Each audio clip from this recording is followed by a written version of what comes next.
একজন লোক ছিল যার নাম রাজু। তিনি একজন সফল ব্যবসায়ী ছিলেন এবং তার 4 জন স্ত্রী ছিল, সবাই খুব সুন্দরী। রাজু তাদের প্রত্যেককেই সমানভাবে ভালোবাসতেন এবং তাদের খুশি রাখতে সবসময় সচেষ্ট ছিলেন। প্রথম স্ত্রী ছিলেন রানী, যার সৌন্দর্য ছিল অতি মুগ্ধকর। তবে তিনি খুব অহংকারী ছিলেন এবং তার সৌন্দর্যের কারণে অন্যদের অবহেলা করতেন। দ্বিতীয় স্ত্রী মীরা ছিলেন খুবই ধনী। তিনি সবসময় রাজুর কাছ থেকে নতুন নতুন উপহার চাইতেন এবং তার সম্পদই ছিল তার জীবনের মূল আনন্দ। তৃতীয় স্ত্রী সুমি ছিলেন অত্যন্ত বুদ্ধিমতী। তিনি সবসময় রাজুকে পরামর্শ দিতেন এবং তার সফলতায় বড় ভূমিকা রাখতেন। রাজু তাকে খুবই সম্মান করতেন। চতুর্থ স্ত্রী কিরণ ছিলেন খুব সাধারণ এবং শান্ত স্বভাবের।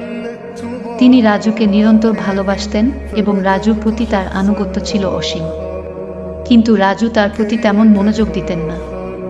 একদিন রাজু গুরুতর অসুস্থ হয়ে পড়লেন। তিনি বুঝতে পারলেন যে তার সময় শেষ হয়ে আসছে। তিনি তার স্ত্রীদের ডেকে বললেন, আমি শীঘ্রই চলে যাব, তোমাদের মধ্যে কে আমার সাথে যাবে? প্রথম স্ত্রী রানী বলল, না, আমি যাব না, আমি আমার সৌন্দর্য নিয়ে বাঁচতে চাই। দ্বিতীয় স্ত্রী মীরা বলল, আমি কখনোই যাব না, আমার সম্পদই আমার সবকিছু।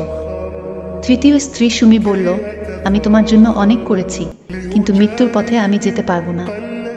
শেষে কিরণ বলল, আমি তোমার সাথে যাব, তুমি আমাকে যতটুকু দিয়েছো তার চেয়ে বেশি আমি তোমাকে ভালোবাসি। রাজুর চোখে জল এসে গেল। তিনি বুঝতে পারলেন জীবনে তিনি যে স্ত্রীর প্রতি সবচেয়ে কম যত্ন নিয়েছিলেন সেই কিরণই তাকে সবচেয়ে বেশি ভালোবাসত এবং কঠিন সময় তার সঙ্গেই থাকবে। এই গল্পটি আমাদের শেখায় যে জীবনের শেষ মুহূর্তে সম্পদ, খ্যাতি বা সৌন্দর্য কোনো কাজে আসে না। প্রকৃত মূল্য সেই ভালোবাসা এবং আন্তরিকতায় যা আমাদের সাথে শেষ পর্যন্ত থাকে।